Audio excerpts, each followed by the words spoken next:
আর সত্যি বলতে মন্দিরটায় যত আমরা ওপরে উঠছিলাম ঢুকছিলাম অনেকটা মনে একটা শান্তি অনুভব হচ্ছিল আর অনেক বেশি ভালো লাগছিল। আর মন্দিরটা তোমাদেরকে টোটালটা আমি ক্যাপচার করে দেখাচ্ছি যে মন্দিরটা কেমন। তোমরা আশেপাশে যারা আছো তারা অবশ্যই এই মন্দিরটায় একবার এসো, সত্যি বলতে তোমাদের অনেক বেশি ভালো লাগবে। কিন্তু এই মন্দিরে একটাই তোমাদেরকে জিনিস মানতে হবে যে এখানে প্রচুর বানর আছে এই মন্দিরে।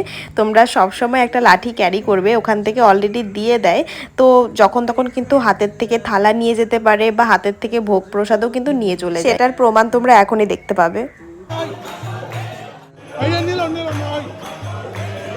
দেখলে তো কিভাবে নিয়ে চলে যায়। আরও একবার আমার থেকে নিয়ে চলে গেছিলো। আমি এখানে ধূপধুনো ধরাচ্ছিলাম, তো সেই মুহূর্তে কোন দিক দিয়ে নিয়ে চলে গেল আমি তো বুঝতেই পারলাম না, আর প্রচন্ড ভয় পেয়ে গেছিলাম। যদি দেখার ইচ্ছা হয় তোমার নিঠুর মনে লয়, কালিন্দির ঘাটে আই শুধু